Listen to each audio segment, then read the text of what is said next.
첫 번째 경기 네이메어 대 발베이크 분석 시작해보겠습니다. 네이메어는 4-2-3-1 포메이션을 바탕으로 측면 전개와 역습 타이밍을 활용해 공간 침투를 노리는 운영을 구사한다. 린선은 공중볼 경합과 제공권에서 뛰어난 능력을 보이며 한센과 아우에아는 속도와 전환 능력을 앞세워 전방 전개에 가담한다. 그러나 수비진 핵심방 크루이가 카드 징계로 결장하고 이반 마르케스 위토가와가 줄줄이 부상으로 이탈하며 전체 후방 밸런스가 크게 흔들렸고 라인 조율에서 어긋나는 모습이 자주 포착되며 세트피스 수비와 뒷공간 커버에도 불안정함이 노출되고 있고 전반엔 버틸 수 있지만 후반으로 갈수록 조직력이 무너지는 장면이 반복되고 있다. 발베이크는 3-1-4-2 포메이션을 바탕으로 전방 투톱의 속도와 높이를 활용해 직접적인 공격 시도를 반복하는 스타일이며 마가렛과 자와다는 상대 수비 라인을 지속적으로 흔드는 압박형 자원이며 우킬리는 중원에서 전방 지원과 함께 수비 차단에도 가담한다. 전체적인 점유율보다는 기회 창출 중심의 실리 전술을 운영하고 있으며 공간이 열릴 경우 단순하면서도 위협적인 침투 패턴이 살아난다. 와우터스, 반 오스크, 반덴 부이스가 빠졌지만 수비 숫자를 기본적으로 5명 가까이 유지하는 구조이기에 실점 억제에는 일정 수준의 안정감을 유지 중이며 하위권 탈출이 걸린 상황에서 동기부여도 높은 상태다. 네이메어는 수비 핵심의 부재로 인해 경기 운영에서 안정성을 잃고 있으며 후방에서의 부담이 전방 전개까지 영향을 미치고 있고 반면 발베이크는 전술적인 실리 운영을 통해 후반 공세에 강점을 보이고 있으며 집중력이 요구되는 순간에서 더욱 효율적인 흐름을 만들어내고 있고 결국 부상자와 결장 이슈가 많은 네이메어보다 집중력과 전방 날카로움이 살아있는 발베이크가 유리한 매치업이다. 두 번째 경기 볼프스부르크 대 라이프치히 분석 시작해보겠습니다. 볼프스부르크는 3-4-1-2 전형으로 수비 숫자를 늘리고 측면 수비 안정에 집중하지만 중원에서의 볼 소유와 전진 능력은 매우 제한적인 편이며 아무라가 이선과 중원 사이에서 연결고리 역할을 하고 있으나 빈모와 비닌드의 마무리 효율이 떨어지며 득점력에서 답답함을 드러내고 있고 쿨리에라키스, 보르나오, 바브로 등 수비 핵심이 다수 부상으로 이탈했고 엔젤리와 스반베리까지 빠진 상황이라 전체적인 전개 조직이 심하게 약화됐고 공격 패턴은 단조롭고 수비는 중원과의 간격 조절이 어려워지는 구조로 인해 뒷공간 노출이 많고 특히 후반으로 갈수록 체력 저하로 압박 강도와 커버 속도 모두 급격히 떨어지는 경향이 강하다. 라이프치히는 4-4-2 포메이션을 바탕으로 좌우 전개와 침투 패턴이 매우 다양하게 구성되어 있는 팀이며 세스코와 오펜다는 순간적인 공간 침투와 압박 회피 능력이 뛰어나고 사비 시몬스는 중원에서 전개 템포를 조율하며 공격 리듬을 만들어낸다. 슐라거, 누사, 헬리치의 이탈이 있지만 전체적인 스쿼드 뎁스가 두터워 공백은 크지 않고 특히 중원에서의 압박 성공률이 높고 측면에서의 공간 장악력 또한 볼프스부르크를 압도할 수 있는 수준이며 후반에는 전방 교체 자원 투입과 함께 속도를 높여 경기 흐름을 결정짓는 전개가 자주 나타난다. 볼프스부르크는 전술적으로 수비적 대응을 취하고 있으나 핵심 자원의 이탈로 인해 수비 집중력이 전혀 확보되지 않고 있고 공격에서도 단조로운 전개와 낮은 전환 속도로 인해 상대 수비를 흔들기 어려운 상황이며 반면 라이프치히는 침투 루트가 다양하고 사비 시몬스의 전개 능력을 중심으로 경기를 안정적으로 이끌어갈 수 있고 결국 전술 완성도와 선수 조합 측면에서 라이프치히의 우세가 예상되는 매치업이다. 세 번째 경기 우디네세 대 AC밀란 분석 시작해보겠습니다. 우디네세는 리그 후반으로 갈수록 경기력의 하락세가 뚜렷하게 나타나고 있고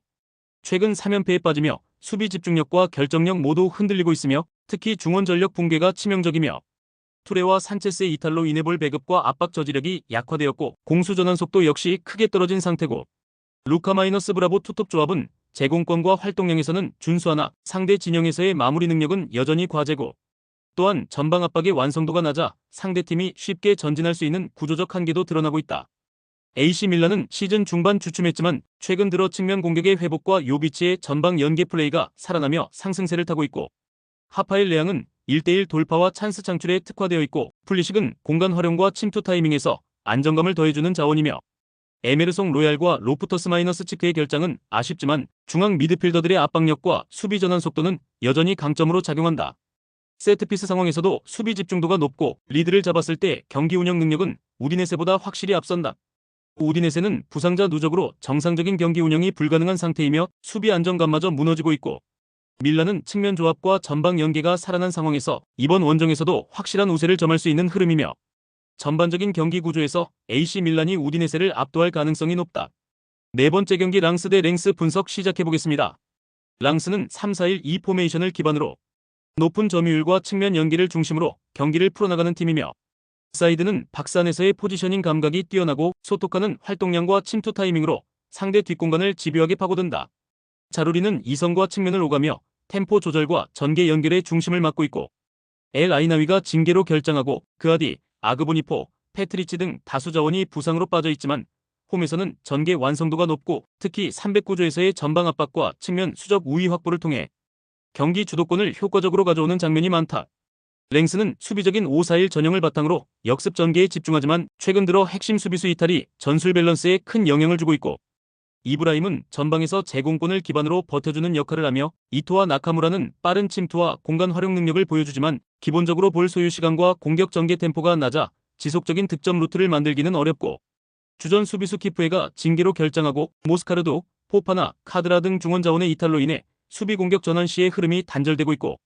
특히 후반으로 갈수록 압박 강도와 수비 집중력이 떨어지며 공간을 쉽게 허용하는 흐름이 반복되고 있다.